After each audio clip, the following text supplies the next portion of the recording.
What if one moment of weakness could change your entire life? Nina Costa stood in the middle of the marble hallway, wiping sweat from her forehead with the back of her hand. The summer sun poured through floor-to-ceiling windows, turning the penthouse into a sauna, despite the air conditioning humming somewhere in the background. She had been cleaning for 6 hours straight, and every muscle in her body screamed for rest. At 24, Nina knew what hard work meant. She had been supporting herself since 18, taking any honest job that paid the bills. Working as a housekeeper for Damien Cross was the best opportunity she'd had in years. The pay was generous, the work was straightforward, and most importantly, her boss was rarely home. Damien traveled constantly for his tech business, which meant Nina could work in peace without anyone watching over her shoulder.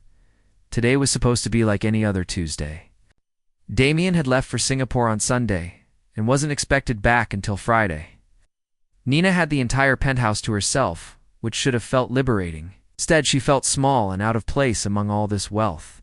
Sometimes she would pause, while dusting a priceless sculpture or polishing imported marble, and wonder what it felt like to own such things. To live without counting every dollar. She climbed the stairs to the master suite, carrying her cleaning supplies in a worn plastic bucket. The top floor was always her last task, because it took the most time. Damien's bedroom was larger than her entire apartment, with a view of a city that probably cost more than she would earn in a lifetime. But it was the bathroom that always made her stop and stare. The bathroom was like something from a luxury magazine. Pristine white marble covered every surface, heated floors, a rainfall shower with multiple jets, and a separate bathtub that could fit 3 people. Expensive bottles of imported shower products lined glass shelves, their labels in languages Nina couldn't read. Every time she cleaned this space, she felt like she was trespassing in a temple. Today, the heat made everything worse. Her uniform clung to her skin, soaked with perspiration. Her hair stuck to her neck. She had been fantasizing about a cold shower for the last hour. But her apartment's water heater had broken last week, and she couldn't afford to fix it yet. The building's shared bathroom on her floor was always occupied or dirty. Nina set down her bucket and stared at the shower. The glass door seemed to gleam, inviting her. She glanced at her phone. 3 in the afternoon. Damien wouldn't be back for 3 more days. No one would ever know. It would just be 5 minutes. Just enough to cool down and rinse off the grime of the day. What harm could it possibly do? Before doubt could stop her, Nina locked the bedroom door behind her. Her hands trembled slightly as she removed her uniform, folding it carefully and placing it on the counter. Ow. She caught her reflection in the massive mirror and almost laughed at how out of place she looked. A working-class girl standing naked in a bathroom that cost more than her yearly salary. The moment the water touched her skin, Nina closed her eyes and sighed.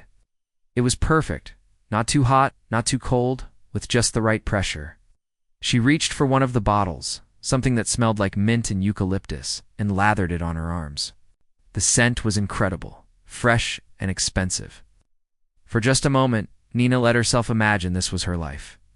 Waking up every morning to this luxury, never worrying about rent or medical bills or broken water heaters, she was so lost in the sensation, so wrapped up in her temporary escape from reality that she didn't hear the front door open downstairs. She didn't hear footsteps on the stairs or the bedroom door opening. She didn't hear anything except the sound of water and her own contented breathing. Damien Cross had left Singapore early. The deal had fallen through spectacularly. His business partner had backed out at the last minute.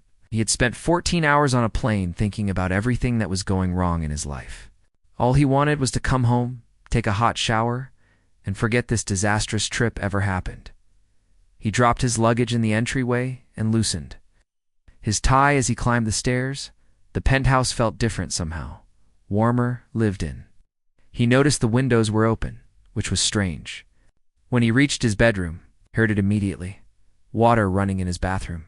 For a split second, his mind went to worst-case scenarios. A break-in, an intruder. His hand went to his phone, ready to call security. But then he remembered. Nina, his housekeeper, were supposed to be here, taking care of the place while he was gone. But why would she be using his shower? Damien walked slowly toward the bathroom. The door was slightly open, steam drifting out into the bedroom. Through the frosted glass of the shower door, he could see the silhouette of a woman, arms raised, washing her hair, completely unaware of his presence. He should have announced himself immediately, should have coughed or called out or done anything to let her know he was there. But Damien stood frozen, his exhausted mind trying to process what he was seeing. That was Nina in there. Nina, who he had barely looked at in the 6 months she'd worked for him. Nina, who was always so quiet and professional that he sometimes forgot she was even in the house. The woman in the shower turned slightly, and through the distorted glass, Damien caught a glimpse of curves, of water running down skin, the vulnerability and beauty he had never associated with the girl in the plain uniform who cleaned his home. "What are you doing?" he said quietly, not meaning to speak aloud. The effect was immediate. Through the glass, he saw Nina's body go rigid. She spun around, her eyes going wide with horror as she realized she wasn't alone. The scream that came from her was sharp and full of panic. "Mr. Cross? Oh my God, I didn't know. I thought you were." Nina's voice was high-pitched with terror as she tried to cover herself with her hands. Pressing against the shower wall, Damien immediately turned his back, his face flushing hot with embarrassment and something else he didn't want to examine. "I'm sorry, I just got back early. I didn't realize you were." He couldn't even finish the sentence. Inside the shower, Nina was trembling. This was it. This was the end of her job, her income, everything. She had been caught doing the most unprofessional thing imaginable, and there was no way to explain it, no excuse that would make this okay. "Please," she whispered, her voice breaking. "Please, I can explain." But how could she explain wanting to feel luxury for just 5 minutes? How could she make him understand that she hadn't meant any disrespect, that she had just been so tired, and hot, and desperately in need of something good, something clean, something that didn't feel like her constant struggle? Damien grabbed a towel from the rack without looking and held it out behind him, his face still turned away. "Here, get dressed. We'll talk downstairs." His voice was tight, controlled, and Nina couldn't tell if he was angry or disgusted or what. She took the towel with shaking hands and waited until she heard him leave before stepping out of the shower. Her entire body felt cold now, despite the steam still filling the room, as she dried off and pulled her uniform back on with numb fingers. Nina's mind raced through possibilities. Would he call the police? Would he just fire her on the spot? He'd tell other wealthy families in the building, destroying any chance she had of finding similar work? Downstairs, Damien sat on his leather couch, head in his hands, trying to figure out what the hell had just happened and why he couldn't stop. Thinking about that silhouette in the shower, Nina descended the stairs like someone walking toward an execution. Each step felt heavier than the last. Her wet hair dripped onto her shoulders, leaving dark spots on her uniform. She had tried to compose herself in the bathroom mirror, but her reflection showed exactly what she felt: terrified, ashamed, and utterly defeated. When she reached the living room, Damien was sitting on the edge of the couch, elbows on his knees, staring at the floor. He had removed his jacket and rolled up his shirt sleeves. He looked exhausted, with dark circles under his eyes and tension in his shoulders that Nina had never noticed before. Maybe because she had never really looked at him as a person, just as her employer. "The man who signed her paychecks?" "Sit down," he said without looking up.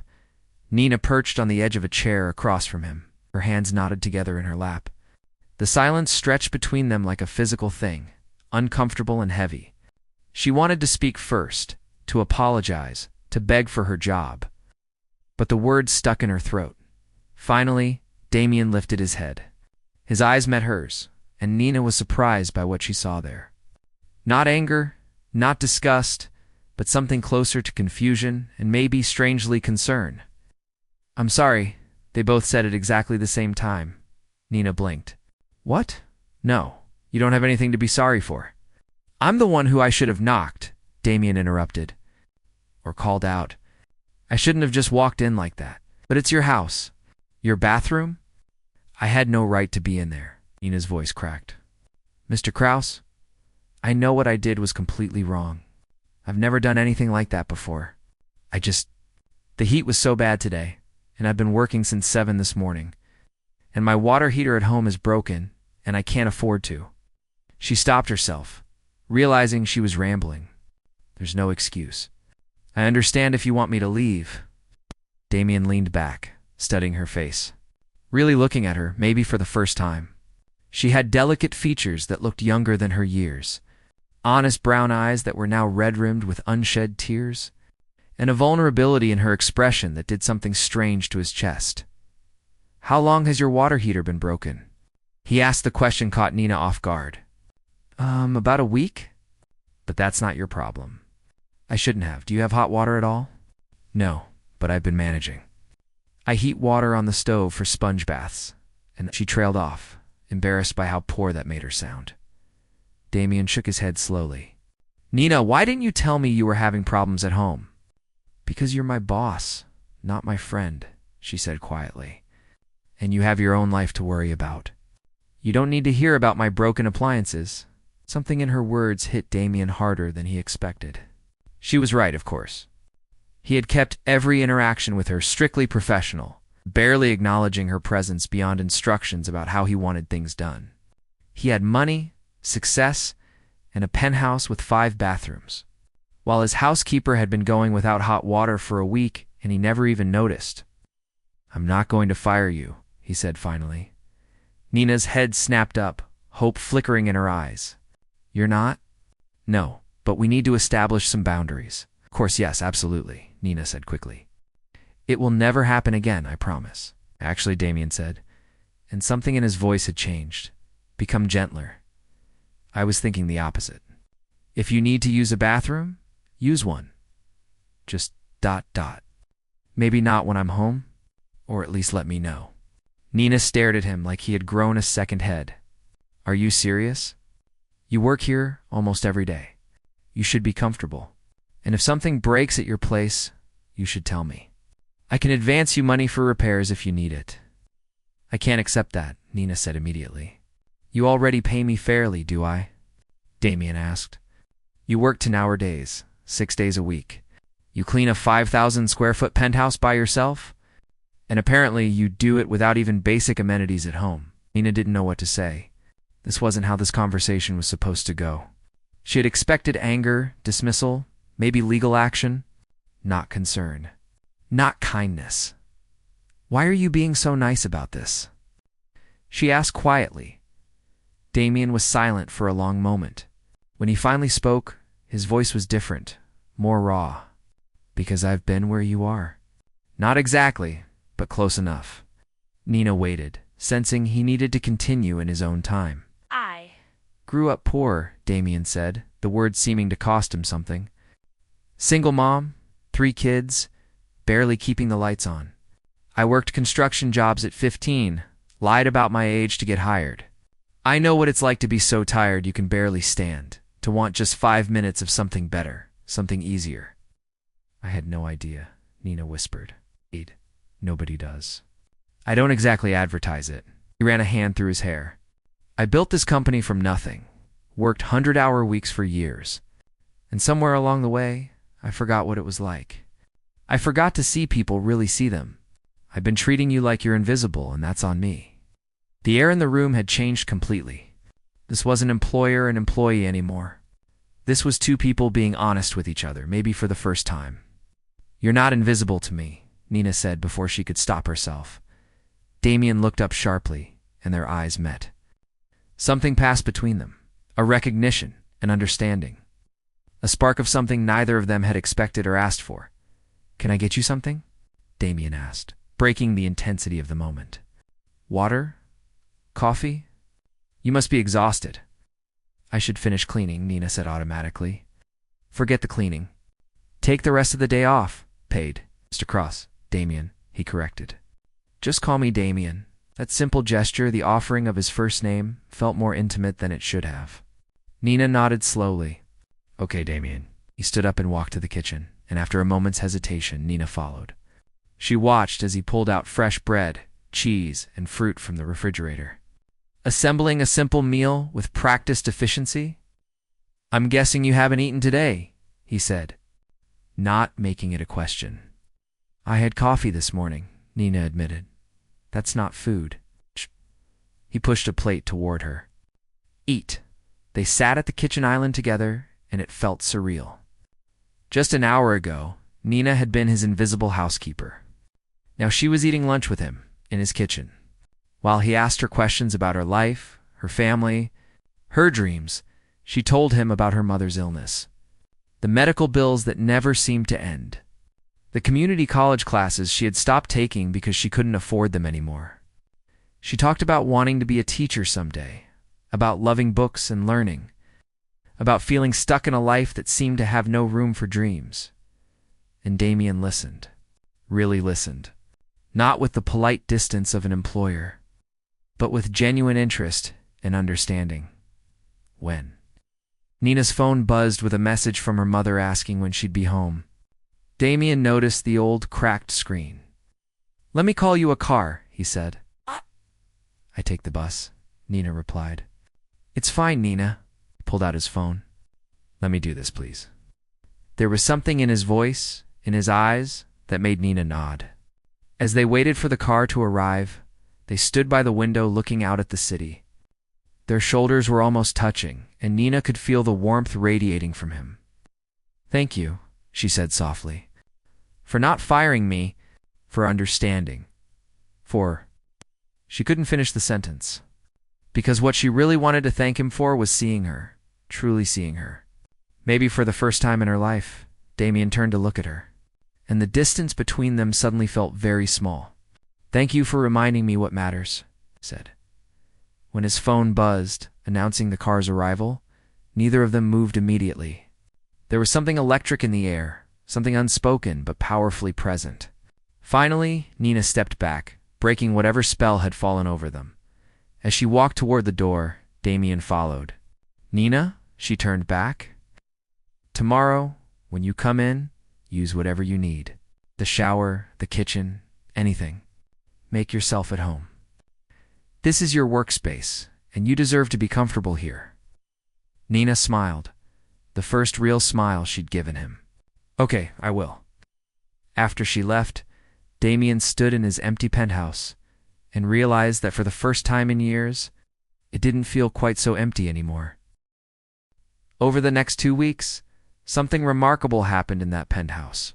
The walls between employer and employee began to dissolve, replaced by something neither Nina nor Damien could quite name, but both felt growing stronger each day. Damien started working from home more often. He told himself it was because he needed to focus on new projects, that the office was too distracting. But the truth was simpler and more complicated. He wanted to be there when Nina arrived each morning. Their conversations became the highlight of his day. He learned that Nina loved old movies, that she could quote entire passages from her favorite books, that she had a sharp wit hidden beneath her quiet demeanor. She learned that Damien was lonelier than anyone suspected, that his success had cost him relationships and peace of mind, that beneath the wealthy exterior was someone still searching for meaning.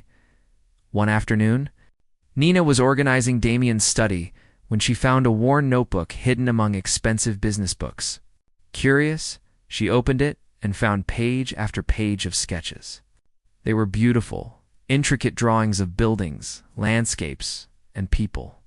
They showed a level of talent and passion that seemed at odds with the tech entrepreneur she thought she knew. She said that evening when Damien came home. He froze in the doorway. "You found the notebook." "I'm sorry, I wasn't snooping. It fell when I was dusting, and ... At! Nina trailed off, seeing something vulnerable in his expression. "They're beautiful. Why did you stop?" Damien set down his briefcase slowly. "Because art doesn't pay medical bills. Because when you grow up poor, you learn that dreams are luxuries you can't afford." "But you're not poor anymore," Nina said gently.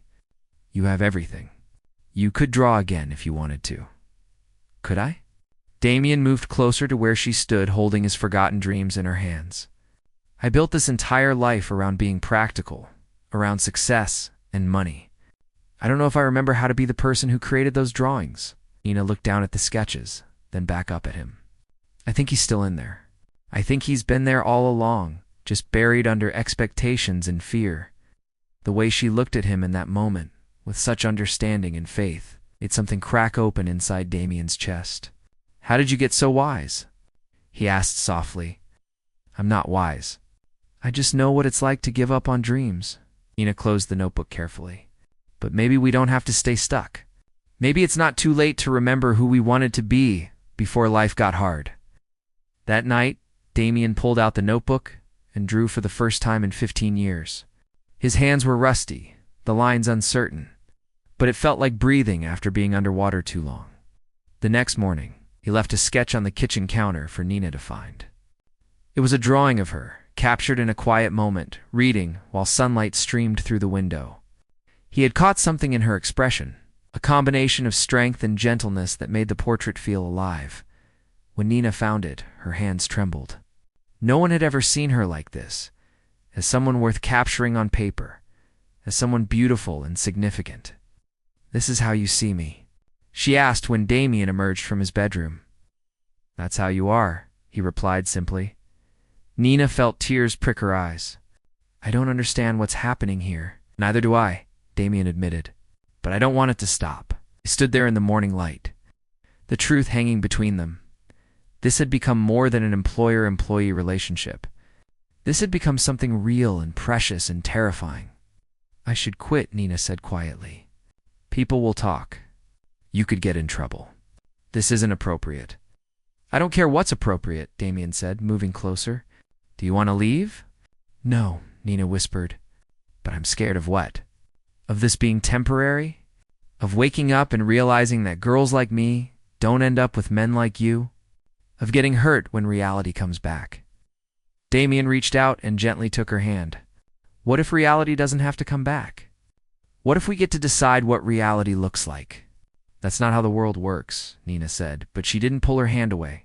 "Maybe it should be." Damien's thumb traced small circles on her palm. "I've spent my whole life playing by rules other people made. Be practical. Make money. Don't trust anyone. Don't let anyone get close. And where has it gotten me? Success? Yes, but also loneliness. An empty penthouse and an empty life." "You're not empty," Nina said. "You're one of the most interesting people I've ever met. Because you actually looked at me. You saw past the money and the title to the person underneath. Do you know how rare that is?" Nina understood because she felt the same way. Damien saw her not as the housekeeper or the girl from a poor neighborhood, but as Nina, as someone with value and potential and worth. "What are we doing?" she asked almost to herself. "Being honest," Damien said, "maybe for the first time in a long time." Over the following days, they stopped pretending. When Damien worked from home, Nina would take breaks to sit with him, discussing books and dreams and fears. He started teaching her about business, sharing resources and connections that could help her eventually return to college. She started encouraging him to draw more, to reconnect with the passionate young artist he had once been. One evening, Nina found Damien staring at a painting he had just finished. It showed a woman standing at a window looking out at a city sunset, and Nina recognized herself in the graceful lines. "You make me look brave," she said softly. "You are brave," Damien replied. "You work harder than anyone I know. You take care of your mother, pay your own way, and still find energy to be kind. That's not just brave, that's remarkable." "I don't feel remarkable. Most days I just feel tired and scared." Damien turned to face her fully. "We're all scared. Success doesn't make fear go away. Money doesn't make you feel less alone. I have everything people think matters, and I was miserable until you walked into my life and reminded me what actual connection feels like. So what do we do now?" Nina asked. "We be brave together," Damien said. "We stop living according to what other people think we should want and start building something real." Nina felt something shift inside her, a door opening onto possibilities she had never let herself imagine. "I think I'd like that." "Me too," Damien said, and when he smiled at her, it was the smile of someone who had finally found his way home. They both understood that the road ahead wouldn't be easy. People would judge, would question, would doubt. But they also knew that some connections transcend circumstance. That real worth has nothing to do with bank accounts or social status. And that sometimes the most meaningful relationships begin in the most unexpected moments.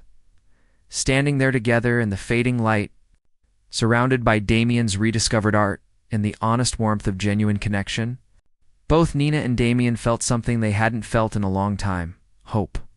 Not the shallow hope of lottery tickets and daydreams, but the solid, earned hope of two people choosing to see each other's value and build something authentic together. 3 months had passed since that awkward afternoon when Nina had been caught in Damien's shower. Looking back now, it felt like a scene from someone else's life. A story that happened to different people in a different world.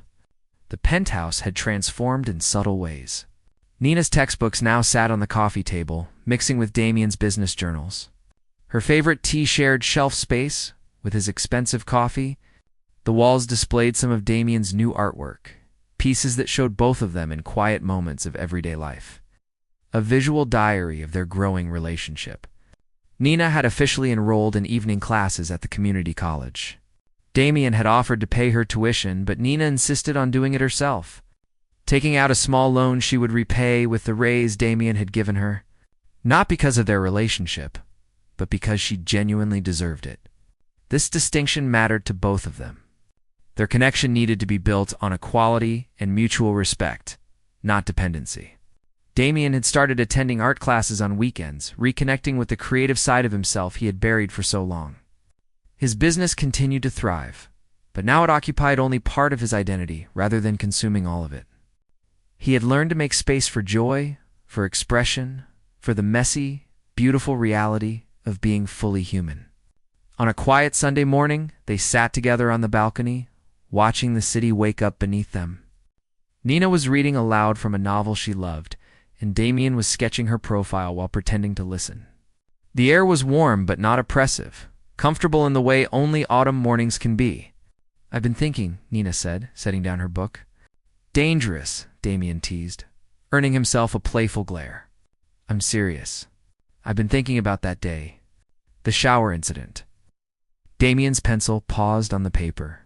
They rarely talked about it anymore. What about it? How mortified I was. How certain I was that my life was over, that I'd lost everything. Nina smiled softly. And how wrong I was. I didn't lose anything that day. I found something I didn't even know I was looking for. We both did, Damien agreed. But here's what I keep coming back to, Nina continued. That moment of vulnerability, of being caught in my most embarrassing situation, that's what made everything else possible. If I had never taken that shower, if you had never walked in, we would have continued being strangers, sharing space. You would have stayed lonely in your success, and I would have stayed invisible in my struggle. Damien set down his sketchbook and took her hand. "So what are you saying?" "I'm saying that sometimes the most humiliating moments in our lives are actually doors opening to something better. We spend so much time trying to appear perfect, trying to hide our needs and our vulnerabilities, that we never let anyone really see us. And if no one sees us, how can we ever truly connect?" "You're definitely overthinking this," Damien said, but his eyes were warm with affection. "Maybe, or maybe I'm exactly right." Nina squeezed his hand. How many people live their entire lives behind walls, never letting anyone close enough to see their struggles or their truth? And they think they're protecting themselves, but really they're just guaranteeing that they'll stay lonely. Damien pulled her closer, wrapping an arm around her shoulders. "You know what I think? I think you're going to be an amazing teacher someday. The kind who actually changes lives because you understand that wisdom comes from living, not just from books." "And you're going to be an amazing artist," Nina countered. "The kind who creates work that makes people feel less alone because you're willing to show the truth of human experience. Messy parts and all." They sat in comfortable silence for a while, both lost in their own thoughts. Below them, the city hummed with millions of stories. Millions of people struggling and loving and searching for connection in a world that often felt too big and too lonely. "My mother wants to meet you," Nina said suddenly. Damien felt a flutter of nervousness. "She does. I've told her about you, about us. She's suspicious, naturally. Thinks maybe you're taking advantage of me or that I'm kidding myself about what this is. And what did you tell her?" Nina turned to face him fully, her expression serious but unafraid. I told her that I've never felt more seen, more valued, more truly myself with anyone. I told her that you challenged me to be better while accepting exactly who I am right now. I told her that we're building something real, something that matters. What did she say? She said she wants to meet the man who put that light in my eyes. Damien felt emotion well up in his throat. I'd love to meet her. I should probably bring something, right? Flowers? Wine? Just bring yourself, Nina said. That's all you've ever needed to be. As the morning stretched into afternoon, they talked about the future. The kind of future neither of them had dared to imagine months ago. Nina spoke about her teaching ambitions, about wanting to work with kids from backgrounds like hers, showing them that education was a path to freedom, not just a distant dream. Damien talked about maybe starting a foundation, using his resources to fund art programs in underprivileged schools, giving other kids the chance to develop talents that might otherwise be ignored. Look at us, Damien said with a laugh. Planning to save the world from a balcony? Why not? Nina challenged. Someone has to. Might as well be to people who know what it's like to need saving themselves. That evening, as Nina prepared to head home, Damien caught her hand at the door. Move in with me, he said. Nina's breath caught. What? Not as my housekeeper. As my partner. As yourself. Damien's words came quickly, nervously. I know it's fast. I know people will talk. But I also know that I don't want to spend another night in this place without you. You've made it feel like a home instead of just an expensive box I sleep in. Nina felt tears prick her eyes. I need to think about it. Not because I don't want to, but because I need to make sure I'm doing it for the right reasons. For us, not because it's easier or more comfortable. Take all the time you need, Damien said, kissing her forehead. I'm not going anywhere. But 3 days later, Nina showed up with 2 suitcases and a smile. My mother said if I didn't move in with you, she'd question my intelligence. Apparently, she's Team Damien now. As they carried her belongings up to the penthouse, their penthouse now, both of them felt the profound rightness of the decision. This wasn't about convenience, or money, or escaping struggle. This was about 2 people choosing to build a life together, bringing their whole selves to the project. Scars and dreams and messy humanity included. That night, they stood together in what had once been just Damien's bathroom, the scene of their first awkward encounter. They had joked about renovating it, about making it feel less charged with memory. But now, looking around at the marble and glass, they decided to keep it exactly as it was. This bathroom changed my life, Nina said with a laugh. No, Damien corrected, pulling her close. You changed your life. You were brave enough to be vulnerable, honest enough to be yourself, and strong enough to believe you deserved more than you had. The bathroom was just the setting. We're quite the pair, Nina murmured against his chest. The lonely billionaire and the broke housekeeper. Wrong, Damien said firmly. We're Damien and Nina, 2 people who found each other when we both needed it most. 2 people who learned that real connection has nothing to do with circumstance and everything to do with courage. And there, in that bathroom that had witnessed their most vulnerable moment, they kissed, sealing a promise that had nothing to do with showers or embarrassment or social differences. It was a promise to keep seeing each other truly, to keep building something authentic in a world that often settled for surfaces, to keep remembering that the best things in life often begin with unexpected vulnerability and honest connection. Outside, the city glittered with possibility. Inside, 2 people who had each felt invisible for different reasons held each other and understood something profound. We all deserve to be seen, to be valued, to be loved for exactly who we are. And sometimes, it takes falling into our most embarrassing moment to finally be brave enough to show our true selves and find someone who's been waiting to see us all along. The story of how they met would always make them laugh. It was ridiculous and awkward and completely inappropriate. It was also perfect, because it was real, and real was all they had ever needed.